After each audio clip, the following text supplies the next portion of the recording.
நில அபகரிப்பு வழக்கில் இருந்து விடுவிக்க கோரி முன்னாள் மத்திய அமைச்சர் மூக்க அழகிரி தாக்கல் செய்த மனு தள்ளுபடி செய்யப்பட்டிருக்கிறது.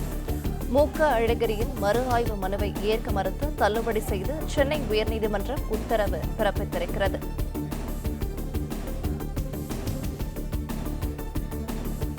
நில அபகரிப்பு வழக்கில் இருந்து விடுவிக்க கோரி முன்னாள் மத்திய அமைச்சர் மூக்க அழகிரி தாக்கல் செய்த மனு தள்ளுபடி செய்யப்பட்டிருக்கிறது.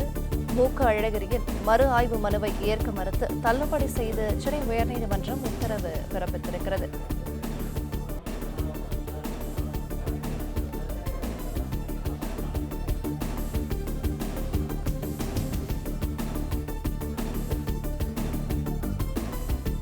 கூடுதல் விவரங்களை என்னுடைய செய்தியாளர் ஆனந்த்குமார் வழங்கிட கேட்கலாம். ஆனந்த்குமார் வணக்கம். இந்த உத்தரவு தொடர்பான மேலும் விவரங்கள். நில அபகரிப்பு வழக்கில் இருந்து விடுவிக்க கோரி முன்னாள் மத்திய அமைச்சர் தாக்கல் செய்த மனுவை தள்ளுபடி செய்து சென்னை உயர்நீதிமன்றம் உத்தரவிட்டிருக்கிறது.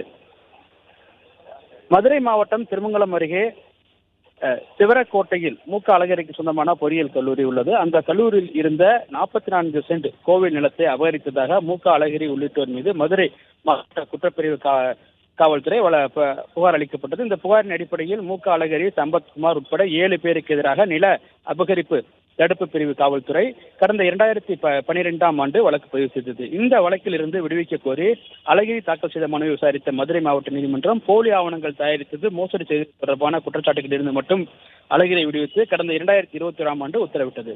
இந்த உத்தரவை எதிர்த்து நில அபகரிப்பு தடுப்பு பிரிவு காவல்துறை சென்னை உயர்நீதிமன்றத்தில் மறு ஆய்வு மனு தாக்கல் செய்தது. அதேபோல் வழக்கில் இருந்து முழுமையாக விடுவிக்க கோரி அழகிரியும் மனு தாக்கல் செய்திருந்தார்.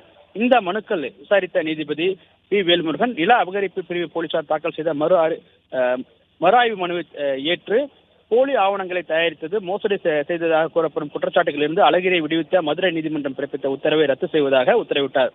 அதே சமயம் வழக்கில் இருந்து முழுமையாக விடுவிக்க கோரிய அழகிரி தாக்கல் செய்த மனுவை தள்ளுபடி செய்த நீதிபதி முழுமையாக வழக்கினுடைய விசாரணை நீதிமன்றம் தொடங்க வேண்டும் எனவும் நீதிபதி வேல்முருகன் உத்தரவிட்டிருக்கின்றார்.